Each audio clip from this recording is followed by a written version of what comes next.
big year, a huge year for Dolly Parton. The country music superstar is back in the charts with her first ever rock and roll album. Yeah, our Europe Bureau Chief Hugh Whitfeld sat down with Dolly in London. Here I was thinking that you were going to turn up in black-clad leather now that you're a rock star. I have some of that. I do have some of that, and I did bring some with me, so I'll be wearing some of that. But I also like the white, you know. In the daytime, it's like, why not be a little brighter in the morning, then get darker as the day goes on. So is it only at night that the rock star Dolly comes out? No, not always. Her music is timeless, ageless.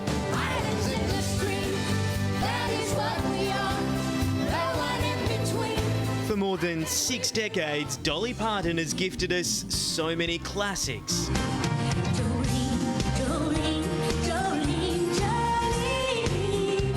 Now comes Rockstar, a 30-song collection featuring 9 original tracks and 21 iconic rock anthems. I figure if I'm going to be in the Rock and Roll Hall of Fame, I'm going to have to earn it.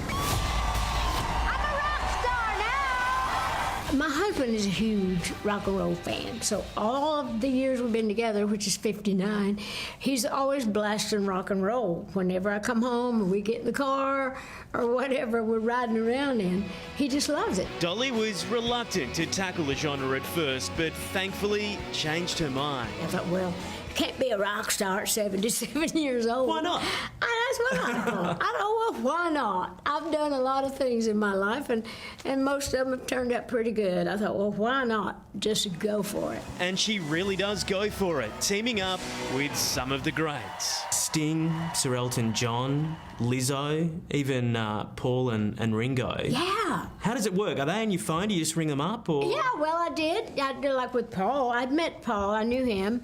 At different times we'd meet up. And so when I called to ask, I said, I know this is a big ask, and I know you've got a lot going on of your own, but would there be any chance that you might sing on this record, and it'd be great if you played too? And he said, well, I'd love to. So he did. And then I thought, well, I got Paul, and that's his song, you know, and I thought, well, Ringo's the only one left of the Beatles, and I thought, well, I'm going to call. And he said he'd love to join me. So everybody was very generous, very nice. Not a single soul said no. I came in like a wrecking ball, never been so high in love. Your goddaughter Miley's there as well. You must love working with her. Well, I love Molly. She's like a piece of my soul. You know, she's my little goddaughter. I knew her even before she was born. I worked with Billy Ray, her dad.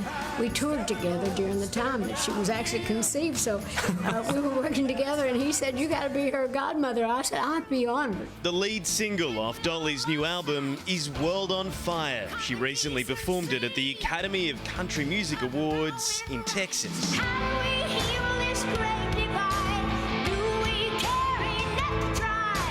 Liar, liar, the world's on fire. What we gonna do when it all burns down? Who are you talking about?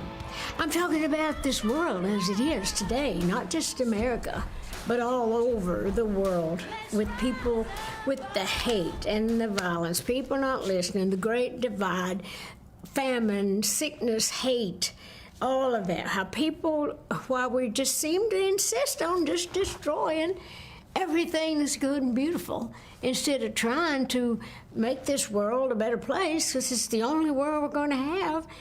And I just, you know, it's like I thought, well, I mean, we may go to heaven if we're lucky, if we don't blow that up too. It was about all these people that are in a position to help in places of power, and they use it for the wrong reason. I just felt really led to write that song. The global superstar is passionate about changing the world. Her widespread philanthropy includes Dolly Parton's Imagination Library, a free book gifting program devoted to inspiring a love of reading in children everywhere.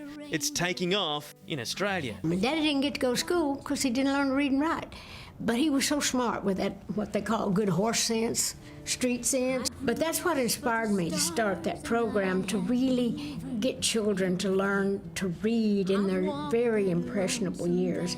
It's transforming lives in really small towns in Australia. Gilgandra in the central west of New South Wales. On isolated rural properties, you know, they might not see other kids for weeks at a time when they're out on these places by themselves, and you must be so proud. I am very proud. I'm very proud, and I feel very blessed to be part of something that's special. Her fans are proud of her, and Dolly says she appreciates the ongoing love and affection. I'm an older artist. I've been at this 6 decades. So I think the fans, their moms, their grandmas, I go all the way back to the grandmas and the moms and their children. So it's kind of like I get it in that respect, that I'm someone very familiar. I've been around so long in people's houses, on TV and the radio. It's kind of like a family member. That's how I like to look at it, that they love me because I feel like a part of their family, because I've been around so long. But it's humbling, but it's a great, great compliment. Gosh, she's just the best, isn't she? And from country to rock and roll.